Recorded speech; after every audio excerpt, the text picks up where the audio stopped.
వాటికి మరో breaking news చూస్తున్నాం. ఏపీ డిప్యూటీ సీఎం జనసేన అధినేత పవన్ కళ్యాణ్ తిరుమల శ్రీవారిని దర్శించుకున్నారు. దర్శనానికి వెళ్లే ముందు డిక్లరేషన్ పై సంతకం చేసి ఆయన చేతిలో ఉన్న వారాహి డిక్లరేషన్ బుక్ ను కూడా ఉంచడంతో ఆసక్తి రేకెత్తిస్తోంది. తిరుమల వెంకన్న సాక్షిగా పవన్ చేతిలో కనిపించిన ఈ వారాహి డిక్లరేషన్ పుస్తకం ఏపీ రాజకీయాల్లో ప్రజెంట్ ఇప్పుడు హాట్ టాపిక్ గా మారింది.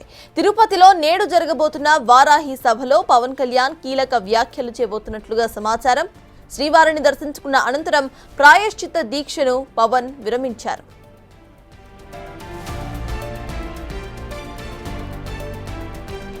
వారాహి డిక్లరేషన్ తో తిరుమల శ్రీవారిని పవన్ దర్శించుకున్నారు. అసలు ఆ వారాహి డిక్లరేషన్ పుస్తకంలో ఏముంది అనే అంశంపై రాజకీయ వర్గాల్లో ఆసక్తికర చర్చ జరుగుతోంది. గత 5 ఏళ్లలో వైసీపీ పాలనలో అరాచకాలు జరిగాయని, ఆ వివరాలు మొత్తం కూడా ఈ బుక్ లో ఉన్నాయని జనసేన అభిమానులు చెప్పుకొస్తున్నారు. 5 ఏళ్లలో వైసీపీ ప్రభుత్వంలో ఏపీలోని దేవాలయాలపై దాడులకు సంబంధించిన సమాచారం పూర్తిగా ఉందని అంటున్నారు.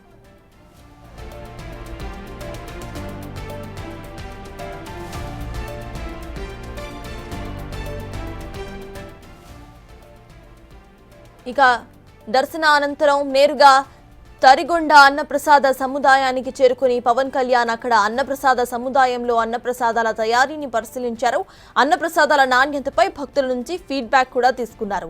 అనంతరం భక్తులతో కలిసి అన్నప్రసాదాన్ని స్వీకరించారు పవన్ కళ్యాణ్. ఇక లడ్డూ ప్రసాదం తయారు చేసే బూందీ పోటును కూడా డిప్యూటీ సీఎం పవన్ కళ్యాణ్ పరిశీలించారు.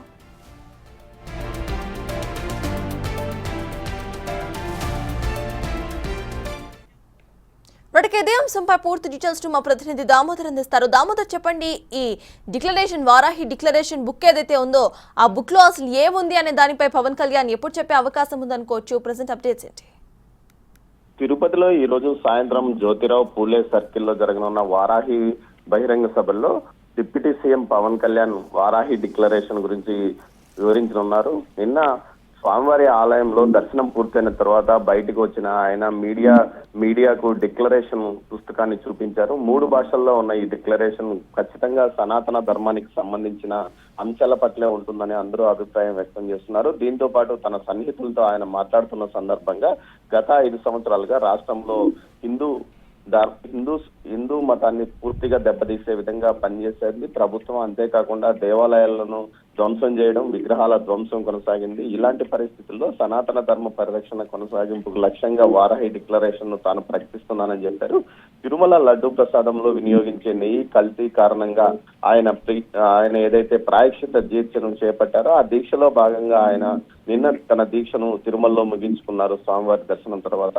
ఈ సందర్భంగా ఏదైతే వారాహి డిక్లరేషన్ ద్వారా ప్రజలకు తాను సనాతన ధర్మాన్ని పరిరక్షించడానికి ఎలాంటి పని చేస్తానో చెప్తూనే అదేవిధంగా ఇతర మతాల పట్ల తాను ఆదరంగా ఉంటానని కూడా తెలియజెప్పడానికి ఆయన ప్రయత్నించవచ్చు. ముఖ్యంగా నిన్న ఏదైతే తిరుమలకు శ్రీవారి దర్శనానికి వస్తున్న ముందుగానే ఆయన తన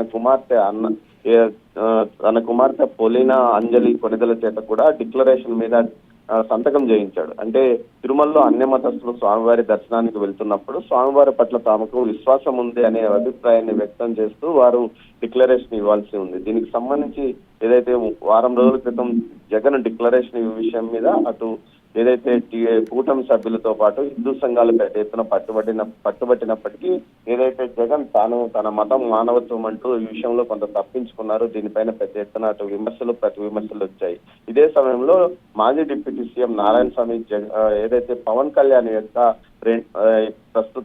ఎవరైతే పవన్ కళ్యాణ్ భార్య అన్నా లెజినోవా క్రిస్టియనో ఆమె పిల్లలు కూడా క్రిస్టియానిటీని అనుసరిస్తున్న నేపథ్యంలో పవన్ కళ్యాణ్ తో ఈ డిక్లరేషన్ మీద సంతకం పెట్టిస్తారా, ఆయన పిల్లల చేత ఆయన భార్య చేత డిక్లరేషన్ మీద సంతకం పెట్టిస్తారా అంటూ ఆయన సవాల్ విసిరారు.